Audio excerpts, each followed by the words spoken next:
Fortunately, the good Lord gave us sunshine today. We'll have a few bumps and bruises, I'm sure. That happens every time we go up. It's not a race to the top. Hold up, Tyler. Far from an easy trek. Probably going to need both hands. Sweet Holmgren and his clan trudge through broken trees, over loose rocks, and up steep inclines.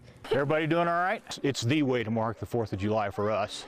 The 4th of July climb started in Poudre Canyon, Colorado, 35 miles northwest of Fort Collins, with a friend. This is a whole lot larger than anything I ever expected.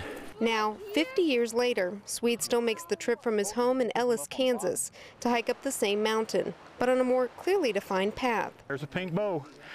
Leave it there, hon. That marks the trail. And with occasional breaks, asking the kids blazing the trail to hold up. Okay, let's stop up here in the shade. To give himself and his close to 30 family members and friends a chance to catch their breath. We had no idea that it was going to become 28 or 29 people on the mountain.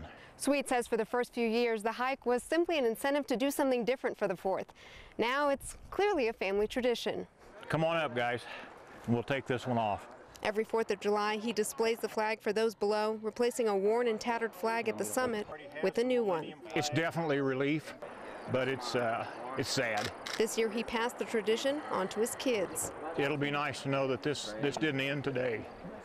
It just started for those guys. It was rough, but it was okay. I'd do it again. For him. For my dad, I would. I know that it's going to be carried on for years. Really fun climbing it, and I hope it's fun climbing down.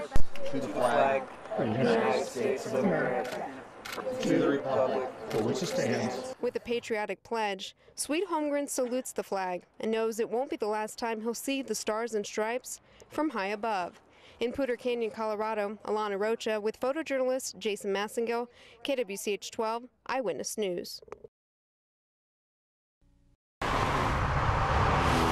Life is a highway. Spend any length of time with Effie Tripp and you'll probably get a song or a random phrase. Kids say the darndest things. But never a complaint. The most cans I hate picking up are beer cans, but they're still cans. At least twice a week, Effie and her father walk up and down K96 or other Sterling streets looking for cans. Effie covers the ditch. Her dad picks up anything next to the road. You also kind of have to look out for poison ivy. Effie has the biggest heart of gold there is. After getting back from church summer camp last year, this 3rd grader went to her dad upset because some children couldn't pay to go. There's a lot of children in this class that have a lot more than Effie does. She doesn't see that. They were really sad that they didn't get to go. And I'm like, you know what? That's okay because I want to help you. What? So for months, the Tripps have walked the highway, collecting $40 in donations, 19 bags of cans, and the occasional lucky find. That means it weighs more. That means you'll get more money for it. A girl that's 9 years old can just come up with something like this and just put her heart into it. I just do it because I have a good Christian heart and I want to do it. Effie leaves no cans behind, kind of like how she wants other children treated this summer. For the brighter side, so you can drive it on. Cliff Judy, KWCH 12 Eyewitness News. It's an issue with tissue, a two-ply problem, an abuse of how much is used. Some prison inmates say they're getting a bad rap because of what's on this roll. You see, inmates at the Hutchinson Correctional Facility are now allowed 1 roll of toilet paper a week. That didn't sit well with 2 inmates who sent these letters to the Hutchinson News. Both are worried lack of toilet tissue will lead to infection. One letter, signed Johnny on the Spot, asked the newspaper for help. Each roll of prison paper contains 1,000 sheets of single-ply tissue. Equally divided over a week, that means inmates could use about 140 sheets a day. Research shows the average person uses less than half of this amount. Prison officials say they must balance inmates' needs with keeping costs down. We take the health and well-being of the inmates in state custody very seriously, and we also take the expenditure of state monies very seriously. Officials do say if prisoners run out, they will be given more. They say, face it, a roll a week is a reasonable amount to use. Never has such a small square caused so much concern inside prison walls.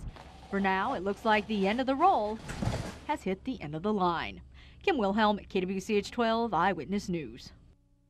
A day 20 years in the making. Go Jayhawks! A day true KU fans believe. Greatest day of my life. Best day of my life. Best day of my life. You could say Johnny Gines and his friends have some of the best seats to watch the parade. We pay rent here. Jayhawk kids, Jayhawk grandmas, Jayhawk dogs. Ask even a young fan how many packed the parade. 10 million. Those who were here in '88 say this parade seems even larger, so much so they had to extend the parade route. Well, I was here in '88 also, and it was incredible. The amount of people and just the love of Kansas sports is just phenomenal.